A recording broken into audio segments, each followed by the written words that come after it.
De brievenbus is al zo'n man die leeg. PostNL vond het net verantwoorden om de bezorgers door de aankomende 3 dagen op uit te sturen. Ik bezorger Sjoeke Jellema hoefde haar verste ronde Trovinaam de aankomende dagen net te doen.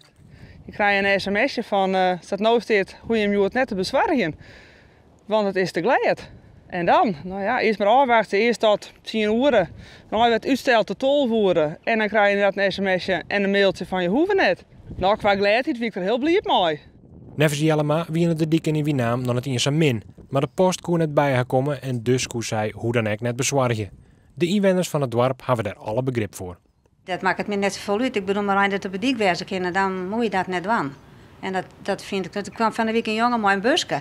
Nou, die moest nog naar boet nu thuis. Ik zou best in de godsnaam voorzichtig, want het is spegelglad. Net alleen aan de brieven en kaarten blijven lezen, ook de pakketjes gewoon lang net al te plak gebracht worden. En dus is het topdrukte in het sorteercentrum in Ljouwert. Het liep het haast druk als voor de criisdagen. Het heeft natuurlijk te maken dat de voorraden van dinsdag, woensdag en donderdag eigenlijk deels hier nog op het depot staan. Plus de nieuwe aanvoer van vandaag. Dus dat betekent veel pakketten. 40, 45, 50.000 pakketten staan er nu klaar om bezorgd te worden.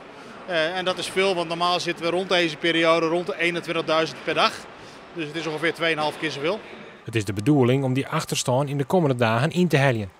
Van gewone post geldt dat het zo vol mogelijk Ljouwert al bezorgen wordt. En dat betekent extra volle tassen voor de bezorgers rondom in de provincie. We gaan over wat we normaal vertellen 3 dagen, hebben we nou in één keer bij ons. En om dat alle voor elkaar te krijgen, moeten de bezorgers een stapje harder in Ljouwert. Het is wat extra het werkje. 2 keer Ljouwert van de morgen een deel en vanmiddag hebben we een ander deel. Jellema had er alle betrouwen in dat zij aan het eind van de dag alle post van Wienaam te plak had.